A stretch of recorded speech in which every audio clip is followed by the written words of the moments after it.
I never thought I'd wake up one morning, drive out to check my land, and find an entire neighborhood built on it.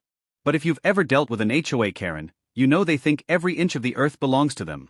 My name's Mark, and for years I owned 45 acres of rural land outside the city, peaceful, scenic, and fully paid off. It was my father's before me, passed down through generations. It wasn't much, just a stretch of pasture, a few trees and an old barn, but it was ours. One day, after returning from a long business trip, I noticed something strange on my drive out there. The dirt road had fresh asphalt. New streetlights lined the way. I pulled up to find, no joke, a gated subdivision sitting right where my pasture used to be. Houses. Yards. Mailboxe. Even a big fancy sign that said Oak Meadows Estates, a Karen Properties development. I thought I'd taken a wrong turn. But no.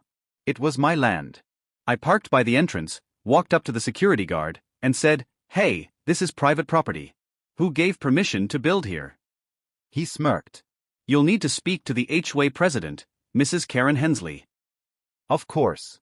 When I finally found her, she was hosting what looked like a community brunch in front of one of the new model homes. I introduced myself and said calmly, "Ma'am, I think there's been a mistake. This development is sitting on my land." She laughed. "Oh, you must be mistaken, sweetheart. This community was approved by the city. Maybe you're thinking of the farm up the road." I showed her the land deed, complete with legal coordinates, signatures, and county records. Her smile froze for about 3 seconds before she waved it off and said, "That can't be right. We purchased the land from a developer who had full rights. This is HOA property now."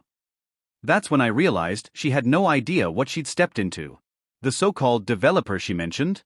A contractor who had once tried to buy my land 5 years earlier, and I refused.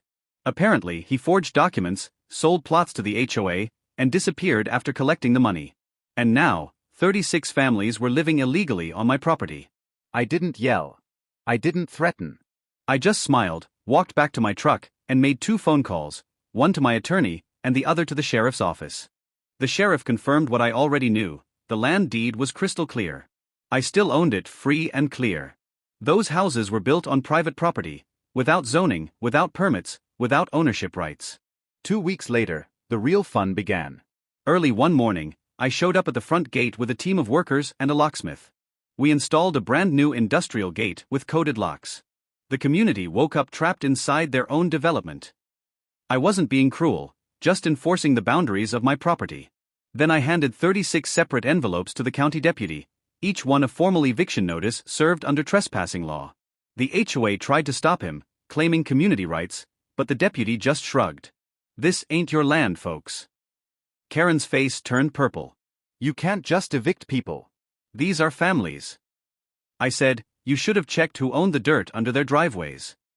The news spread like wildfire.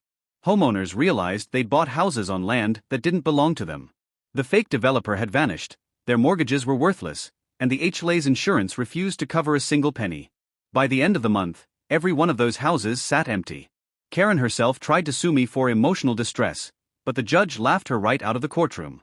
The court instead ordered the HOA to pay me for illegal use of my property, including rent, environmental damage, and legal fees. When I took possession again, the land was littered with abandoned homes. I sold them to a modular housing company, cleared the rest, and restored the pasture. The best part? The new street sign I put up at the gate. Karen's Folly, private land. No trespassing. It became a local joke.